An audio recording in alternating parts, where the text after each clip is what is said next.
Today we'll be looking at 1 John chapter 2, verses 15 through to the close.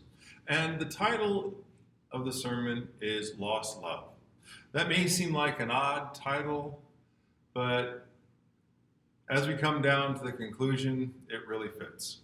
So, beginning with verse 15, it reads, "Do not love the world or the things in the world. If anyone loves the world, the love of the Father is not in him. For all that is in the world, the lust of the flesh, the lust of the eyes, the pride of life, is not of the Father, but is of the world. And the world is passing away, and the lust of it, but he who does the will of God abides forever." There's a quote, and I believe it's by Shakespeare, that says, "A rose by any other name would still smell as sweet." And the point of that is, it doesn't matter what you call something, it is what it is. Now, sometimes things can get a bit confusing when you choose different words. And to use a quasi-media term, spin. When you spin something, you're taking a word and using a meaning that, well, yes, it applies, but it sort of weights the topic or issue differently. Now, in the passage we just read, there are some words in there that have more than one meaning. And unfortunately, I believe the emphasis that the translation I just read from is on the softer side. And I'm going to explain that in a little bit. But first, listen to how this could have been translated. "For all that is in the world, the forbidden desires of the earthly nature of man apart from the divine influence of God, the forbidden desire of envy, and the empty braggart tells of one's means of livelihood or wealth." When we think of a braggart and one who's boasting about their livelihood and wealth, we think jerk. When we think about forbidden desires of our nature that is separate from God and what we would be if we did not have that divine influence, and we were given into what is considered even forbidden nature by our baser self, that verse becomes like, ew, that's not pleasant. That's sort of reprehensible. And there we have a problem. Because in some ways we've gotten comfortable with the way the verse gets translated. Because we're comfortable when we're reading about the things that we're not supposed to be doing when they're not put down in disgusting terms. And what I mean by that is when you think about sin, unfortunately, it's really easy to think about sin in terms of, oh, well, a lie, that's bad, it's wrong, but how bad is it? It could be a little lie as opposed to a whopper lie. And you just heard a spin there. And the spin is little versus whopper. And well, wait, Rich. There's different consequences. A little lie is only lying a little, and a whopper lie is a huge lie. Sin is sin. Sin separates us from the love of God. Whether it's a little sin or a whopper sin, no, sin is sin. How many sins does it take to separate us from the love of God? Does it take a whole whopper? No. One sin is all that it takes to separate us from the love of God. Because sin is not in God's nature. God, the Father, does not know sin. And while sin is our nature, he cannot know us. That's why it took the blood of Christ at Calvary to cover our sin. So, what I read in verse 16, it doesn't matter how you spin it. Once you sin it, you're in a bad situation, period. Like I started out with the Shakespeare quote. Sin is sin, no matter how you try to spin it. I'd like to also continue then with a thought from Romans chapter 6, verse 16.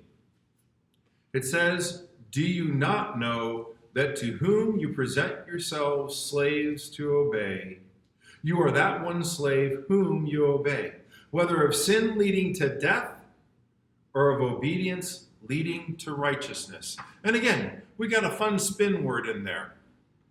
Because in our culture, especially right now, slave is a brutal term. And at the time of the writing of this text, okay, I know intellectually there are two ways you could be looking at it. You could be looking at it from the way we'd be thinking about it nowadays. Nasty, abusive relationship of one who abuses another because they treat them like property. Then there is the reality that also existed at the same time of this writing. Luke was a physician. Physicians oftentimes were slaves. Somebody paid for their services, and in paying sufficiently, they essentially owned the rights to that person's services. Luke potentially was somebody's slave. He was well treated. He was well compensated, but his title would have been slave. And when we're talking about this situation, we're talking about both types of the use of the word slave. Because if you think about it from the sin perspective, we might think being a slave to sin, being given over to sin, isn't so bad. I mean, I don't suffer a lot right now, so it's not that heinous kind of sin. I'm in a pretty good relationship with Satan. Oops. We want to leave that last part off because we know he's nasty. No. Being in a slave relation to sin, being given over to the practice of sin, when sin controls your life, controls slavery. It's not a good thing. Because if hell is the final destination, you can't measure the level of abuse that we've got coming. And then on the flip side, slavery relative to God. The one who we choose to give our lives over to. Just as Luke may have done so. Choosing to do so, why? Because the one who we are giving our lives over to is out for our best interest. They have invested in us in a way that goes beyond normal means.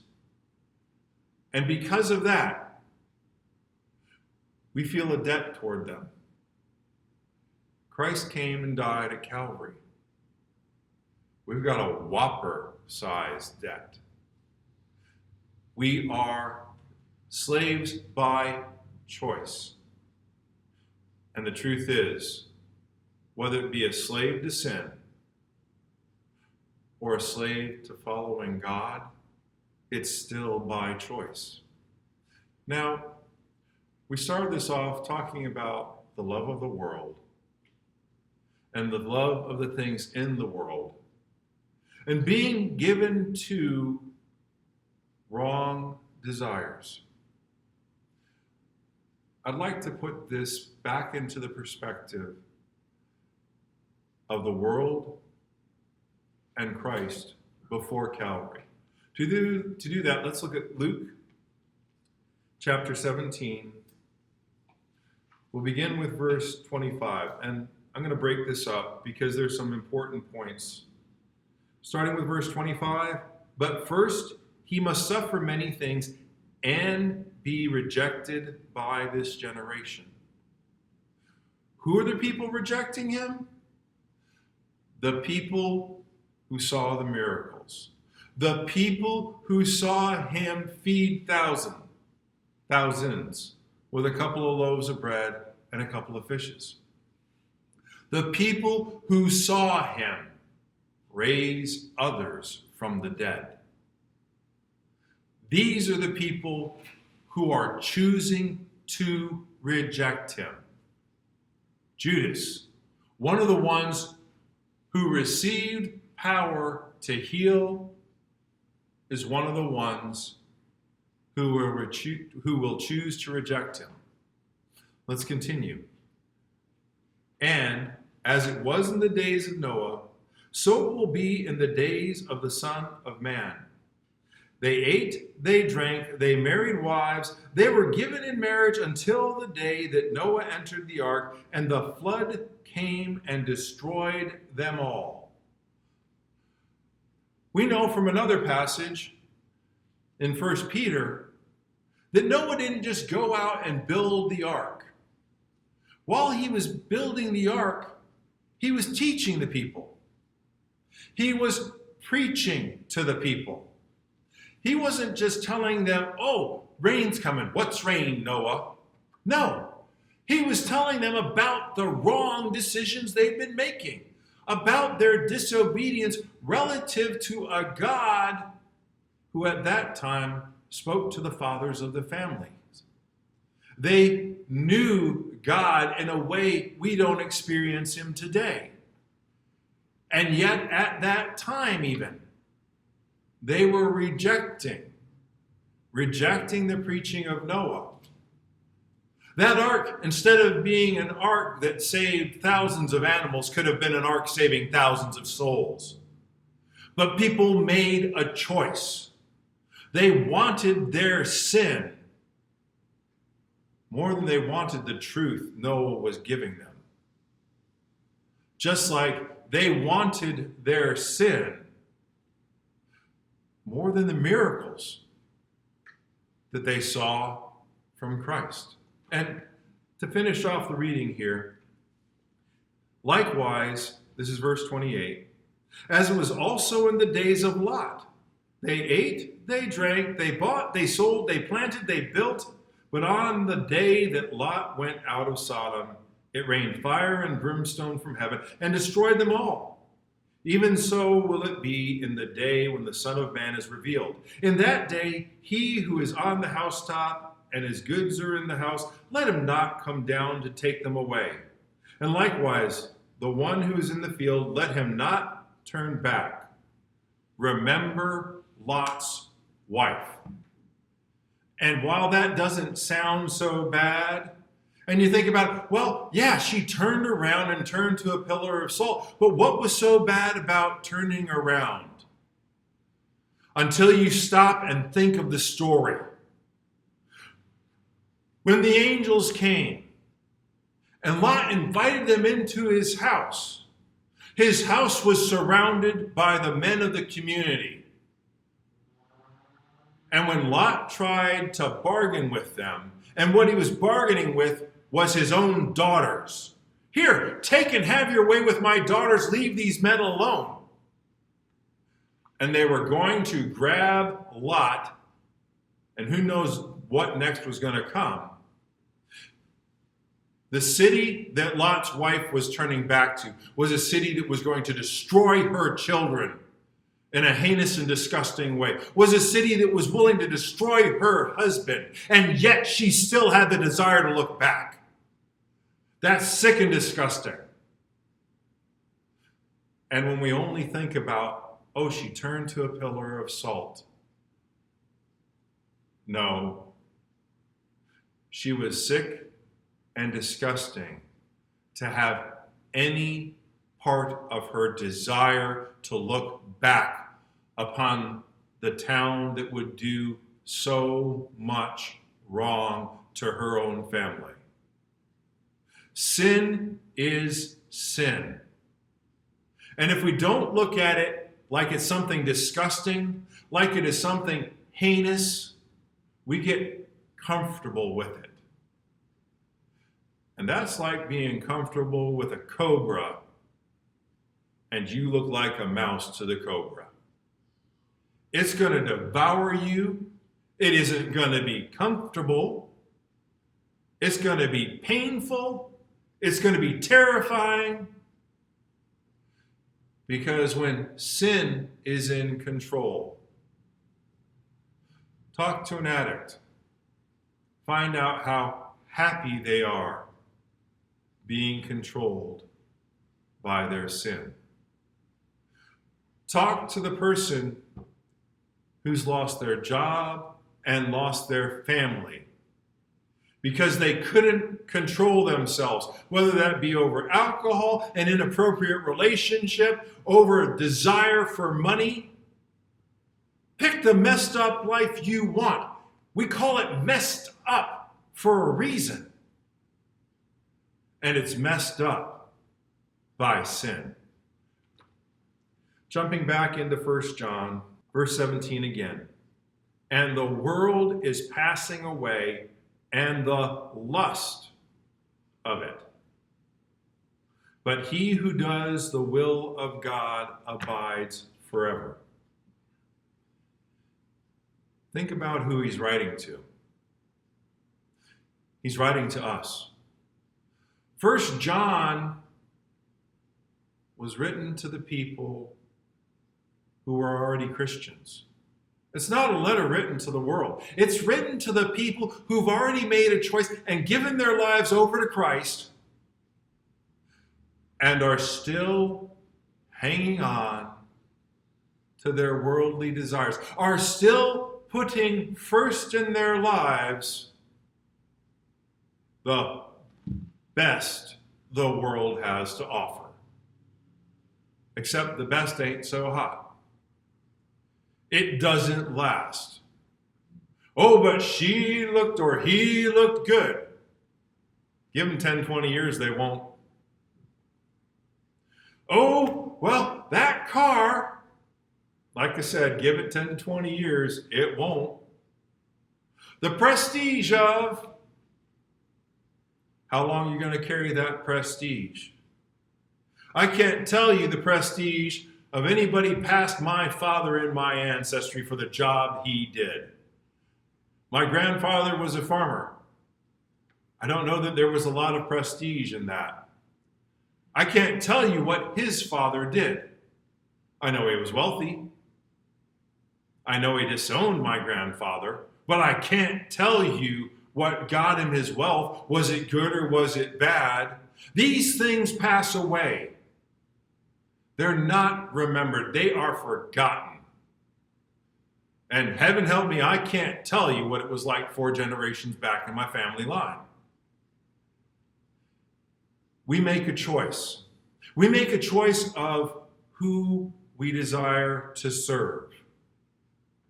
When we make that choice, we give ourselves over to it. When we claim to have given ourselves over to Christ, and we're still looking back longingly at Sodom and Gomorrah, how truthful is the claim? How serious are we about giving ourselves over as slaves to God? No.